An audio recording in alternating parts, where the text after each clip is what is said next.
Hello, traders. FX Pip Collector here. Today is Tuesday, October 7th, and this is my PM recap for the US dollar yen, and we're on the 1 hour time frame. So this morning in my morning US dollar yen video, I said if it breaks this structure right here, that's the only thing that would prove to me that this is the end of a pullback. Now we had this nice impulsive move down right here.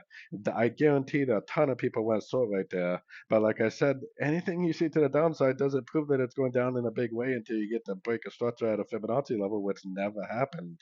Now we are starting to get this big orange line right here as a structure level all the way up on the weekly time frame.